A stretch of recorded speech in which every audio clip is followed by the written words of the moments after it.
Hello दोस्तों, स्वागत है आपका मेरे YouTube channel let's study with Poonam में, जिसमें हम जीके जीएस से रिलेटेड टॉपिक के बारे में चर्चा करते हैं और आपके लिए नए नए विषयों को खोज कर लाते हैं। तो आज हम बात करने वाले हैं वैदिक मैथ के बारे में। तो वैदिक गणित भारतीय गणित की एक प्राचीन प्रणाली है। यह गणितीय समस्याओं को हल करने के लिए तकनीकी और सूत्रों का संग्रह है। वैदिक गणित की कुछ खास बातें अब हम जानेंगे। वैदिक गणित को खोजने का श्रेय स्वामी भारती कृष्ण तीर्थ को दिया जाता है। उन्होंने 18वीं से 19वीं शताब्दी में वेदों में इसे फिर से खोजा। वैदिक गणित में 16 सूत्र और 13 उपसूत्र हैं।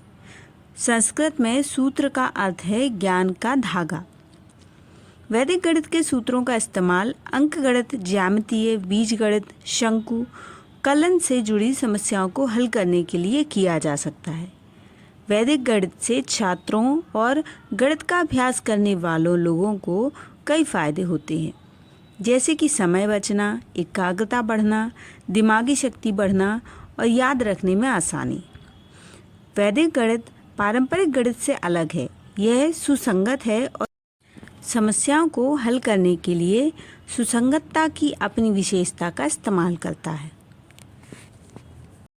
वैदिक गणित जगतगुरु स्वामी भारती कृष्ण तीर्थ द्वारा सन 1964 में विरचित एक पुस्तक है, जिसमें अंकगणितीय गणना की वैकल्पिक और संक्षिप्त विधियां दी गई हैं, जिसमें 16 सूत्र और 13 उपसूत्र हैं।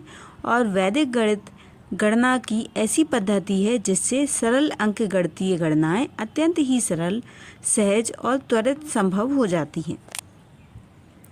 स्वामी जी ने इसका प्रणयन 20वीं सदी के आरंभिक दिनों में किया। स्वामी जी के कथन के अनुसार ये सूत्र, जिन पर वैदिक गणित नामक उनकी कृति आधारित है, अथर्ववेद में परिशिष्ट में आती है। परंतु विद्वानों का कथन है कि ये सूत्र अभी तक के ज्ञात अथर्ववेद में किसी भी परिशिष्ट में नहीं मिलते। हो सकता है स्वामी जी ने ये सूत्र जिस परिशिष्ट में देखे हों वह दुर्लभ हो और केवल स्वामी जी के ही संज्ञान में हो। वस्तुतः आज की स्थिति में स्वामी जी की वैदिक गणित नामक कृति स्वयं में एक नवीन वैदिक परिशिष्ट है। स्वामी जी के वैदिक गणितीय सूत्रों की विशेषताओं को हम जानते हैं।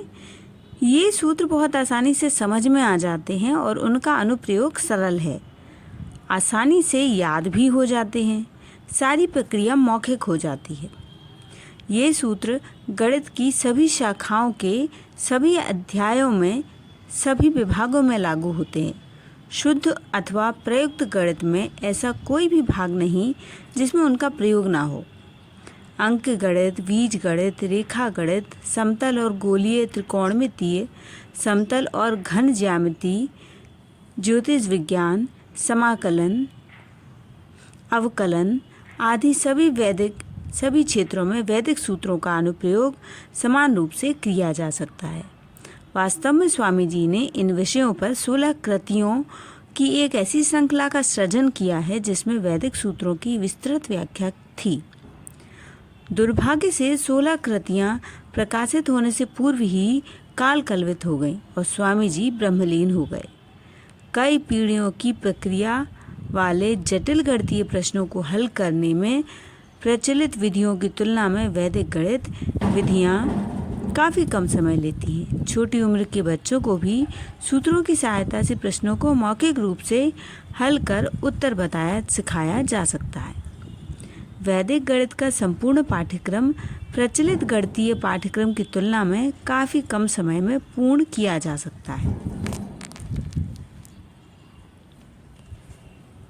अब जानेंगे भारती कृष्ण तीर्थ जी महाराज के बारे में। तो 14 मार्च 1884 को महाराज जी का जन्म हुआ और 2 फरवरी 1960 को परलोक गमन हुआ। ये जगन्नाथपुरी के शंकराचार्य थे। शास्त्रोक्त अष्टादश विधाओं में ज्ञाता, अनेक भाषाओं के प्रकांड पंडित और दर्शन के अध्येता, पुरी के शंकराचार्य भारती कृष्ण तीर्थ जी महाराज ने वैदिक गणित की खोज कर समस्त विश्व को आश्चर्यचकित कर दिया था। ये एक ऐसे अनूठे धर्माचार्य थे जिन्होंने शिक्षा के प्रचार से लेकर स्वदेशी स्वाधीनता और सामाजिक क्रांति में अनूठा योगदान कर पूरे संसार में ख्याति अर्जित की थी। तो दोस्तों, वैदिक गणित पर हमारा ये वीडियो आपको कैसा लगा ज़रूर बताइए और चैनल को लाइक शेयर और सब्सक्राइब ज़रूर करिए। धन्यवाद दोस्तों।